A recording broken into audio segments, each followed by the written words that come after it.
পরিবার, লোককথা আর এক কনকনে শীতের রাতে জেগে ওঠা আদিম আতঙ্ক। আজকের এই বিশ্লেষণে আমরা ঠিক এমনই এক গল্পে ডুব দিতে চলেছি। তো চলুন শুরু করা যাক এই হাড় কাঁপানো কাহিনী। ভাবুন তো একবার, বাংলার এক তীব্র শীতের রাত।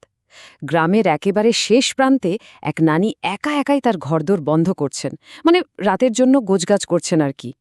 কিন্তু তিনি ঘুণাক্ষরেও টের পাচ্ছেন না যে ঠিক তার দরজার ওপাশে জমাট বাঁধা অন্ধকারের আড়ালে এক প্রাচীন ক্ষুধা জেগে উঠেছে আর অপেক্ষা করছে শুধু তারই জন্য।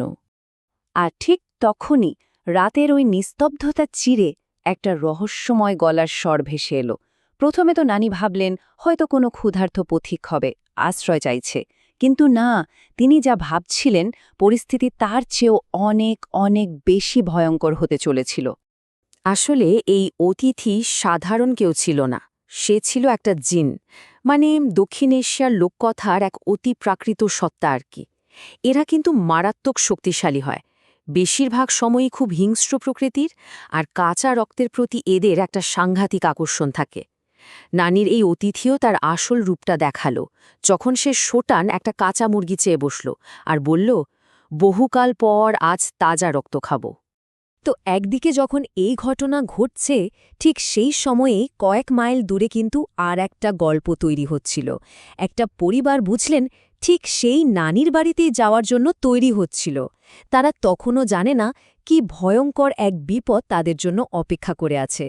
এই জায়গাটা একটু খেয়াল করুন, কি অদ্ভুত একটা বৈপরীত্য। একদিকে দেখুন পরিবারটা আনন্দে বেড়াতে যাওয়ার প্ল্যান করছে, আর অন্যদিকে বাবা দেখছেন এক ভয়ঙ্কর দুঃস্বপ্ন, এমন এক স্বপ্ন যা যেন আগে থেকেই বলে দিচ্ছে যে সামনে কি হতে চলেছে। আসন্ন বিপদের এক অশুভ সংকেত, তাই না?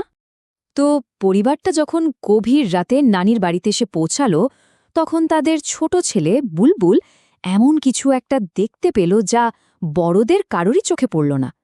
একটা বিশাল গাছের নিচে দাঁড়িয়ে আছে এক অস্পষ্ট ছায়ার মতো মূর্তি। ওরা যখন সেখান থেকে বাড়ির দিকে এগোচ্ছে, ঠিক সেই মুহূর্তে একটা অদৃশ্য গলার স্বর শুধু বুলবুলের কানেই ফিসফিস করে বলে উঠল, বুলবুল, তোমার সাথে আবার দেখা হবে। ব্যাস, ওই মুহূর্তেই বাচ্চাটার সাথে ওই অশুভ সত্তাটার একটা ভয়ঙ্কর যোগাযোগ তৈরি হয়ে গেল। বাড়িতে ঢোকার পর থেকেই যেন সব কিছু কেমন ওলটপালট হতে শুরু করল। একের পর এক অদ্ভুত আর ভয়ঙ্কর সব ঘটনা খুব দ্রুত ঘটতে লাগল। পরের ২৪ ঘণ্টায় আতঙ্কটা কিভাবে ধাপে ধাপে বাড়ল সেটা একবার ভাবুন। প্রথম রাতে বাবা দেখলেন একটা জিন ছাগলের কাটা পা হাতে দাঁড়িয়ে আছে। তিনি তো ভয়ে পাথর। পরের দিন দেখা গেল বুলবুল আবার সেই ভুতুড়ে গাছটার কাছে ফিরে গেছে আর ওর অদৃশ্য বন্ধুর সাথে কথা বলছে। আর তারপর সেই রাতেই নানির ছাগলটাকে মরা অবস্থায় পাওয়া গেল, শরীর থেকে সব রক্ত যেন কেউ শুষে নিয়েছে। কিন্তু সবচেয়ে শিউরে ওঠার মতো মুহূর্তটা এলো ঠিক তখন যখন নানি বুঝতে পারলেন যে বুলবুলের ওই নতুন বন্ধু আসলে আর কেউ নয়, ওটা সেই অশুভ সত্তাটাই যে কিনা পরিবারটাকে ক্রমাগত ভয় দেখিয়ে চলেছে। যখন নানি পুরোপুরি নিশ্চিত হয়ে গেলেন যে জিনটা আসলে তার নাতি বুলবুলকেই চায়, তখন তিনি একটা মরিয়া সিদ্ধান্ত নিলেন। ঠিক করলেন নিজেই ওই অশুভ সত্তাটার মুখোমুখি হবেন। নানি কিন্তু সত্যি সত্যি গোপনে সেই জিনের সামনে গিয়ে দাঁড়ালেন, বললেন তার নাতির বদলে তার জীবন নিয়ে নিতে। কিন্তু জিনটা রাজি হল না। উল্টে সে বলল নানিকে সে মারবে, তবে একবারে নয়, ধীরে ধীরে কষ্ট দিয়ে মারবে। এই ভয়ঙ্কর পরিস্থিতিতে পরিবারটা আর চুপ করে বসে থাকল না। এবার তারা রুখে দাঁড়ানোর সিদ্ধান্ত নিল। বিশ্বাস আর সাহসকে সম্বল করে তারা একজন পীর সাহেবের কাছে গেল, সুরক্ষার জন্য তাবিজ নিল আর ঠিক করল এবার ওই অশুভ শক্তির উৎসের মুখোমুখি হতেই হবে। এবং এরপর শুরু হল সেই চূড়ান্ত লড়াইয়ের প্রস্তুতি। পরিবারের পুরুষ সদস্যরা সবাই মিলে সেই ভুতুরে গাছটার দিকে এগিয়ে গেল, জিনটার সঙ্গে শেষ বোঝাপড়া করতে।